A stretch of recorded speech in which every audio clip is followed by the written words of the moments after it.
गुनाहों का देवता भाग 3।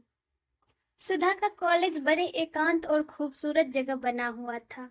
दोनों ओर ऊंची सी मेर और बीच में से कंकर का एक खूबसूरत घुमावदार सड़क। दाईं ओर चने और गेहूं के खेत, बेर और सहतूत के झाड़ और बाईं ओर ऊंचे ऊंचे टीले और ताड़ के लंबे लंबे पेड़। शहर से काफी बाहर देहात का सा नजारा और इतना शांत वातावरण लगता था कि यहाँ कोई उथल पुथल, कोई शोरगुल ही नहीं है। और इस वातावरण ने अगर किसी पर सबसे ज्यादा प्रभाव डाला था तो वह थी गेसु। उसे अच्छी तरह मालूम था कि बांस के झाड़ के पीछे किस चीज के फूल हैं। पुराने पीपल पर गिलोय की लतर चढ़ी है और करौंदे के झाड़ के पीछे एक शाही की मांद है। शहर के एक मशहूर रईस साबिर हुसैन काजमी की वह सबसे बड़ी लड़की थी। उसकी माँ, जिन्हें उसके पिता अदन से ब्याह कर लाए थे, शहर की मशहूर शायरा थी। हालांकि उनका दीवान छपकर मशहूर हो चुका था, मगर वह किसी भी बाहरी आदमी से कभी नहीं मिलती जुलती थी। उनकी सारी दुनिया अपने पति और अपने बच्चों तक ही सीमित थी। उन्हें शायराना नाम रखने का बहुत शौक था। अपनी दोनों लड़कियों का नाम उन्होंने गेसु और फूल रखा था और अपने छोटे बच्चे का नाम हसरत। हाँ, उन्हें पतिदेव साबिर हुसैन के हुक्के से बेहद चिढ़ थी और उसका नाम उन्होंने रखा था आतिश फिजा।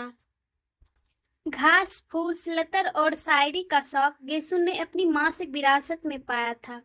किस्मत से उसका कॉलेज भी ऐसे मिला था जिसमें दर्जनों की खिड़कियां के आम के शाखे, और वह घंटों बैठकर खिड़कियों से उसे झांका करती थी। और जब कभी उसे मौका मिलता, क्लास से भागकर घास पर लेटकर सपने देखने की आदी हो गई थी। क्लास के इस महा भिन्निस कर्म और उसके बाद लतरों की छांव में जाकर ध्यान योग की साधना में उसकी एकमात्र साथिन थी सुधा। आम की घनी छांव में हरी हरी धूप में दोनों सिर के नीचे हाथ रखकर लेट रहती थी और दुनिया भर की बातें करती। बातों में छोटी से छोटी और बड़ी से बड़ी किस तरह की बातें करती थी, ये वही समझ सकती थी। गालिब की शायरी से लेकर उनके छोटे भाई हसरत ने एक कुत्ते का पिल्ला पाला है, यह गेसु ने सुनाया था उसे। और शरद के उपन्यास से लेकर यह कि उसकी मालिन ने गिलट का कड़ा बनाया है, यह सुधा सुनाया करती थी। दोनों अपने अपने मन की बातें एक दूसरे को बता डालती थी और जितना भावुक, प्यार, अनजान और सुकुमार दोनों का मन था, उतना ही भावुक और सुकुमार दोनों की बातें। हाँ, भावुक और सुकुमार दोनों ही थे, लेकिन दोनों में एक अंतर था। गेसु शायर होते हुए भी इस दुनिया की थी और सुधा ना शायर होते हुए भी कल्पना में ही रहती थी। गेसु हर चीज का उचित इस्तेमाल जानती थी। किसी भी चीज को पसंद करने या प्यार करने के बाद उसका क्या सही उपयोग है, क्रियात्मक यथार्थ जीवन में उसका क्या स्थान है, यह गेसु खूब समझती थी। लेकिन सुधा किसी भी फूल के जादू में बंध जाना चाहती थी, उसी की कल्पना में डूब जाना चाहती थी। लेकिन उसके बाद सुधा को कुछ नहीं मालूम था। गेसु का व्यवहार अधिक यथार्थ था और सुधा का काल्पनिक। लड़कियां गेसु और सुधा के इस स्वभाव और उनकी अभिन्नता से वाकिफ थी और इसलिए जब आज सुधा की मोटर आकर साहिबान में रुकी, उनमें से सुधा और गेसु हाथ में फाइल लिए उतरी तो कामनी ने हंसकर प्रभा से कहा, लो, चंदा सूरज की ज्योति आ गई। सुधा ने सुन लिया, मुस्कुराकर गेसु की ओर, फिर कामनी और प्रभा की ओर देखकर हंस दी। सुधा बहुत कम बोलती थी, लेकिन उसकी हंसी ने उसे खुशमिजाज साबित कर रखा था और वह सभी की प्यारी थी। प्रभा ने आकर सुधा के गले में बांह डालकर कहा, गेसु मानो, थोड़ी देर के लिए सुधा रानी हमें दे दो, जरा कल के नोट्स उतारने हैं इनसे पूछकर। गेसु ने हंसकर कहा, उसके पापा से तय कर लो, फिर तो जिंदगी भर सुधा को पाल पोस, मुझे क्या करना है। सारी सहेलियां क्लासरूम की ओर चली गई। गृह विज्ञान का पीरियड था और मिस उमलाकर पढ़ा रही थी। बीच की कतार की एक बेंच पर कामनी, प्रभा, गेसु और सुधा बैठी थी। सहसा गेसु ने एकदम बीच से पूछा, गुरुजी, गांधी जी आलू खाते हैं या नहीं? सभी हंस पड़े। मिस उमलाकर ने बहुत गुस्से से गेसु की ओर देखा और डांट कर कहा, गांधी जी से क्या मतलब है? मैं दर्जे में राजनीतिक बहस नहीं चाहती। इस पर तो सभी लड़कियों की दबी हुई हंसी फूट पड़ी। मिस उमलाकर झल्ला गई और मेज पर किताब पटकते हुए बोली, खामोश, सभी चुप हो जाओ। उन्होंने फिर पढ़ाना शुरू किया। जिगर के रोगियों के लिए हरी तरकारियां बहुत फायदेमंद होती हैं। लौकी, पालक, हर किस्म के हरे साग तंदुरुस्ती के लिए बहुत फायदेमंद होते हैं। सहसा प्रभा ने कोहनी मारकर गेसू से कहा, ले फिर क्या है, निकाल चने का हरा साग, खाकर मोटे हो जाएं हम लोग। इतने में जब तक सुधा के पास साग पहुंचा कि फौरन मिस उमलाकर ने देख लिया। वह समझ गई यह शरारत गेसू की होगी। मिस गेसू, बीमारी की हालत में दूध काहे के साथ स्वादिष्ट लगता है? इतने में सुधा के मुंह से निकला, साग काहे के साथ खाएं? और गेसू ने कहा, नमक के साथ। नमक के साथ? मिस उमलाकर ने कहा, बीमारी में दूध नमक के साथ अच्छा लगता है। खड़ी हो, कहाँ था ध्यान तुम्हारा? गेसू सन, मिस उमलाकर का चेहरा मारे गुस्से से लाल हो रहा था।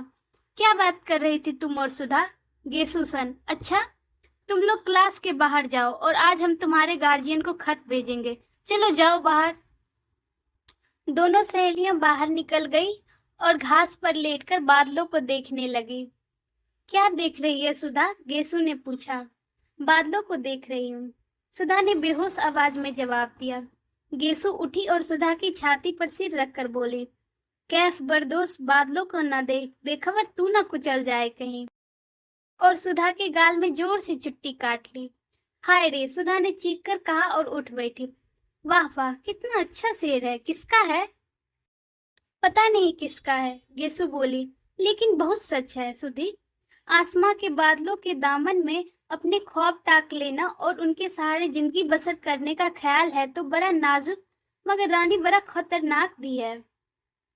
सुधा ने अपना आंचल ठीक किया और लटों में से घास के तिनके निकालते हुए कहा, गेसू, अगर हम लोगों को भी शादी ब्याह के झंझट में ना फंसना पड़े और इसी तरह दिन काटते जाएं तो कितना मजा आएगा।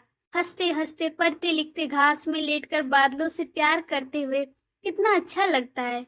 लेकिन हम लड़कियों की जिंदगी भी क्या है? मैं तो सोचती हूँ गेसु, कभी ब्याह ना करो, हमारे पापा का ध्यान कौन रखेगा? गेसु थोड़ी देर तक सुधा की आंखों में आंखें डालकर शरारत भरी निगाहों से देखती रही और मुस्कुराकर बोली, अरे अब ऐसी भोली नहीं हो सुधा रानी तुम। ये सबाब, ये उठान, ब्याह नहीं करेगी, जोगन बनोगी क्या? अच्छा, चल हट बेशरम कहीं की, खुद ब्याह करने की ठान चुकी है तो दुनिया भर को क्यों कहती है ब्याह करने को? मैं तो ठान ही चुकी हूँ, मेरा क्या? फिक्र तो तुम लोगों की है कि ब्याह नहीं होता तो लेटकर बादल देखती हैं, गेसु ने मचलते हुए कहा। अच्छा अच्छा, क्या हाल है तेरे अख्तर मियाँ का? मंगनी कब होगी तेरी? मंगनी क्या, किसी भी दिन हो जाए, बस फूफी जान के यहाँ आने भर की कसर है। वैसे अम्मी तो फूल की बात उनसे चला रही थी, पर उन्होंने मेरे लिए इरादा जाहिर किया। बड़े अच्छे हैं, आते हैं तो घर भर में रोशनी छा जाती है। केसु ने बहुत भोलेपन से सुधा की गोद में सर रखकर कहा। वो तो तेरे चाचा जात के भाई है ना, तुझसे तो पहले उनसे बोलचाल रही होगी? सुधा ने पूछा। हाँ हाँ, बहुत अच्छी तरह से बोलचाल थी। हंस पड़ी। वाह रे, प्रेम की इतनी विचित्र शुरुआत मैंने तो कभी नहीं देखी। फिर गेसु ने बात बदल कर कहा, खैर जाने दे, यह बता तू कब ब्याह करेगी? जल्द ही करूंगी, सुधा बोली। किससे? तुझसे। और दोनों खिलखिलाकर हंस पड़ी। बादल हट गए थे और पाकर की छां को चीरते हुए एक सुनहली रोशनी का तार झिलमिला उठा। हंसते वक्त गेसु के कान के टॉप चमक उठे और सुधा का ध्यान उधर खिंच गया। ये कब बनवाया तूने? बनवाया नहीं तो उन्होंने ही दिया होगा क्या? गेसु ने शर्माकर सिर हिला दिया। सुधा उठी, अपनी फाइल उठाई। गेसु ने अपनी ओढ़नी झाड़ी और आगे चली। पास आकर उचककर उसने प्रिंसिपल का रूम देखा। वह खाली था। दोनों दाएं हाथ को इशारा करते हुए एक दूसरे को अलविदा कहते हुए अपने अपने घर चली गई। दूसरे दिन जब चंदर डॉक्टर शुक्ला के यहाँ निबंध का प्रतिलिपि लेकर पहुंचा तो 8 बज चुके थे। 7 बजे तो चंदर की नींद ही खुली थी और जल्दी से वह नहा धोकर साइकिल दौड़ाता हुआ भागा कि डॉक्टर शुक्ला कहीं घर से बाहर न चले जाएं। जब वह बंगले पर पहुंचा तो धूप फैल चुकी थी। अब धूप भली नहीं मालूम देती थी। धूप की तेजी बर्दाश्त से बाहर होने लगी थी, लेकिन सुधा नील कांटे की ऊंची ऊंची झाड़ों की छांव में एक छोटी सी कुर्सी डाले बैठी थी। चंदर की साइकिल जब अंदर से दिख पड़ी तो सुधा उचक कर देखा, फिर कुछ नहीं कही और अपनी कुर्सी पर वापस बैठ गई। चंदर सीधा पोर्टिको में गया और अपनी साइकिल रखकर भीतर चला गया डॉक्टर शुक्ला के पास। स्टडी रूम में, बैठक में, सोने में, कमरे में कहीं भी डॉक्टर शुक्ला नजर नहीं आए। फिर उसने घर में हर जगह ढूंढा, डॉक्टर शुक्ला कहीं नहीं मिले। उनकी मोटर भी गैराज में ही थी। उसने सुधा की ओर देखा। क्या अकड़ हुई है आज ये, जैसे चंदर को जानती ही नहीं। चंदर सुधा के पास गया। सुधा का मुंह और भी लटक गया। डॉक्टर साहब कहाँ हैं? चंदर ने पूछा। हमें क्या मालूम, सुधा ने कुर्सियों पर से बिना निगाह उठाए हुए कहा। तो किसे होगा मालूम? चंदर ने डांटते हुए कहा। हर वक्त का मजाक हमें अच्छा नहीं लगता। काम की बात उसी तरह जवाब देना चाहिए ना। उन्हें निबंध की लिपि देनी है या नहीं? हाँ हाँ देनी है, तो मैं क्या करूं? नहा रहे होंगे। अभी कोई ये तो नहीं है कि तुम निबंध की लिपि लाए हो तो कोई नहाए धोए ना, बस सुबह से बैठा रहे कि निबंध आ रहा है, अब आ रहा है। सुधा ने मुंह बनाकर आंखें नचाते हुए कहा। तो सीधे क्यों नहीं कहती कि नहा रहे हैं? चंदर ने सुधा की ओर गुस्से से हंसकर कहा। चंदर की हंसी पर सुधा को और गुस्सा आ गया और वह चुपचाप उठकर अपने कमरे की ओर चली गई। उसके उठते ही चंदर आराम से उस कुर्सी पर बैठ गया और मेज पर टांग फैलाकर बोला, आज मुझे बहुत गुस्सा चढ़ा है, खबरदार कोई बोलना मत। सुधा जाते जाते मुड़कर खड़ी हो गई। हमने कह दिया चंदर एक बार कि हमें ये बातें अच्छी नहीं लगती। जब देखो तुम चिढ़ाते रहते हो, सुधा ने गुस्से से कहा। नहीं चिढ़ाएंगे नहीं तो पूजा करेंगे, तुम अपने मौके पर छोड़ देती हो, चंदर ने उसी लापरवाही से कहा। सुधा अंदर नहीं गई, वहीं घास पर बैठ गई और किताब खोलकर पढ़ने लगी। जब 5 मिनट तक वह कुछ नहीं बोली तो चंदन ने सोचा आज कुछ गंभीर मामला है। सुधा, उसने बड़ी दुलार से पुकारा। सुधा। सुधा ने कुछ नहीं कहा मगर 2 बड़े बड़े आंसू टप से नीचे किताब पर गिरा दिए। अरे क्या बात है सुधा, नहीं बताओगी? कुछ नहीं। बता दो, तुम्हें हमारी कसम है। कल शाम तुम क्यों नहीं आए? सुधा रोने आवाज में बोली। बस इस बात पर इतनी नाराज हो पागल? हाँ, इस बात पर इतनी नाराज हूँ। तुम आओ चाहे 1000 बार ना आओ, इस पर हमें क्यों नाराज होना है? बड़े आए कहीं के, जाने अपनों को क्या समझते हैं, सुधा ने चिढ़कर जवाब दिया। अरे तो तुम ही तो कह रही थी भाई, चंदर ने हंसकर कहा। तो बात पूरी भी सुनो। शाम को गेसू का नौकर आया था। उसके छोटे भाई हसरत की सालगिरह थी। सुबह कुरान खाकी होने वाली थी और उसकी माँ ने भी बुलाया था। तो गई क्यों नहीं? गई क्यों नहीं? किससे पूछ कर जाती? आप तो इस वक्त आ रहे हैं और जब खत्म हो गया है सब कुछ तब तो पापा से पूछ कर चली जाती, चंदन ने समझा कर कहा। और फिर गेसू के यहाँ तो यूं ही अक्सर जाती हो तुम। तो आज तो डांस भी करने के लिए कहा था उसने। फिर बाद में तुम कहते सुधा तुम्हें ये नहीं करना चाहिए था, वो नहीं करना चाहिए था। लड़कियों को ऐसे रहना चाहिए, वैसे रहना चाहिए। और बैठ के मुझे उपदेश देते और नाराज भी होते। बिना तुमसे पूछे हम कहीं सिनेमा, पिकनिक, जलसों में गए हैं कभी? और फिर 2 आंसू टपक पड़े। पगली कहीं की, इतनी सी बात पर रोना क्या? किसी के हाथ कुछ उपहार भेज दो और फिर किसी मौके पर चली जाना। हाँ चली जाना। तुम्हें कहते क्या लगता है गेसू ने कितना बुरा माना होगा? सुधा ने बिगड़ते हुए कहा। इम्तिहान आ रहा है, फिर कब जाएंगे हम वहाँ? कब है इम्तिहान तुम्हारा? चाहे जब हो। मुझे पढ़ाने के लिए किससे कहा है तुमने? अरे भूल गए? अच्छा, आज देखो पक्का कह देंगे। कहेंगे कहेंगे नहीं, आज दोपहर को बुला लाइएगा, वरना हम सब किताब में आग लगा देंगे। अच्छा अच्छा, आज दोपहर में बुला लाऊंगा। ठीक, अच्छा याद आया, बिसरिया से कहूंगा तुम्हें पढ़ाने के लिए, उसे रुपये की जरूरत भी है, चंदन ने छुटकारते हुए सुधा को कहा। फिर सुधा ने कहा, लो पापा आ गए नहाकर। चंदर उठा और चल गया। सुधा उठी और अंदर चली गई। डॉक्टर शुक्ला हल्के सांवले रंग के, जरा स्थूलकाय से थे। बहुत गंभीर अध्ययन और उपाध्ययन और उम्र के साथ साथ ही उनकी नम्रता और भी बढ़ती जा रही थी। लेकिन वे लोगों से मिलते जुलते कम थे। नहाकर वे आ रहे थे और दुर्गा सप्तशी का कोई श्लोक गुनगुना रहे थे।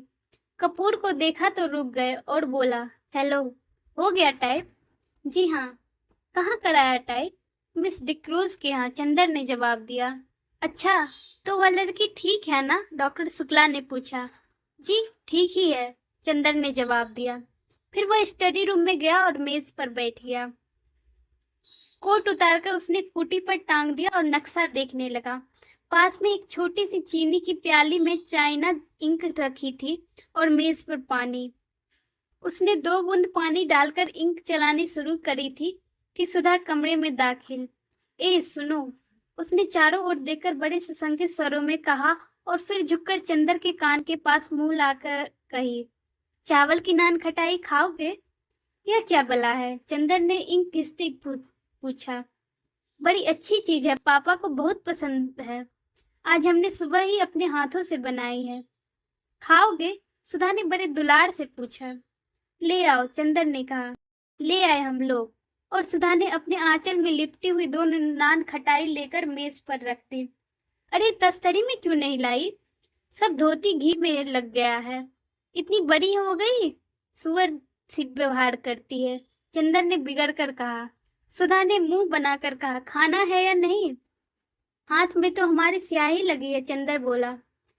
हम अपने हाथ से नहीं खिलाएंगे, हमारा हाथ जूठा हो जाएगा। राम राम, पता नहीं तुम रेस्तरां में मुसलमान के हाथ के खाना खाते होगे। चंदर हंस पड़ा। सुधा की इस बात पर उसने पानी से हाथ डुबोकर सुधा के आंचल में हाथ पोंछ दिए और स्याही के और बेतकल्लुफ़ से नान खटाई उठाकर खाने लगा। बस अब धोती का किनारा रंग दिया